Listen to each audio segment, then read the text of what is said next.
Start.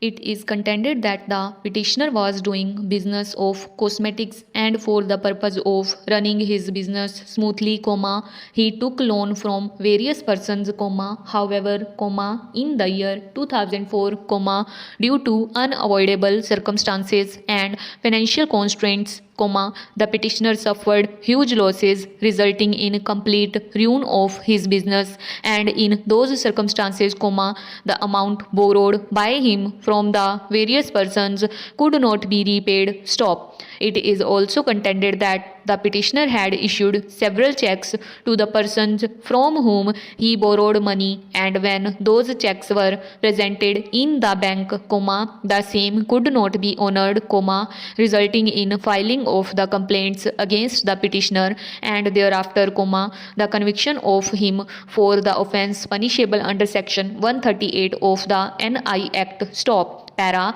It is argued that going by the sentence calculation, which has been awarded to the petitioner would effectively mean that the total length of sentences in aggregate would be around 35 years. Stop. Para.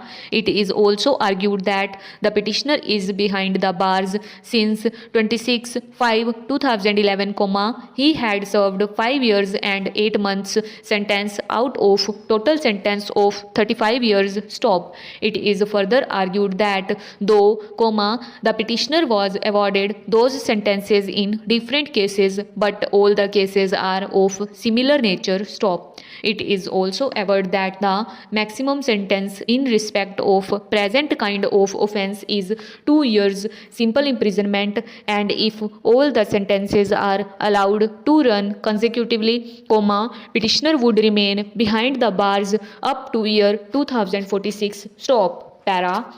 Learned public prosecutor has opposed the prayer of the petitioner for concurrent running of all the sentences awarded to him in 32 different cases by the trial courts for the offence punishable under section 138 of the NI Act, and prayed for dismissal of this criminal miscellaneous petition. Stop. Para.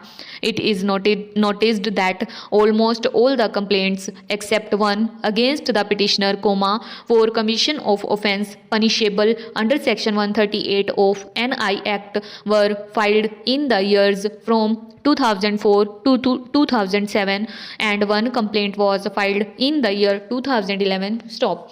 In all the complaints, similar nature of allegations levelled by the complainants are that the petitioner borrowed the money from them and gave checks for repayment of the said money, however, on presentation of the said checks in the bank, the same could not be realized for the reason that the account has been closed. Stop. Para.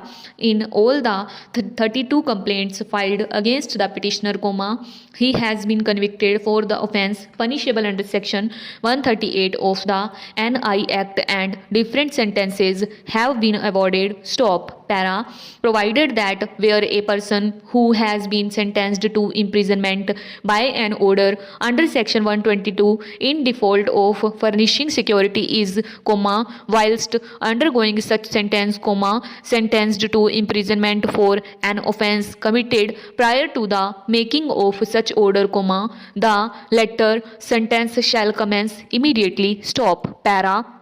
When a person already undergoing a sentence of imprisonment for life is sentenced on a subsequent conviction to imprisonment for a term or imprisonment for life, the subsequent sentence shall run concurrently with such previous sentence. Stop.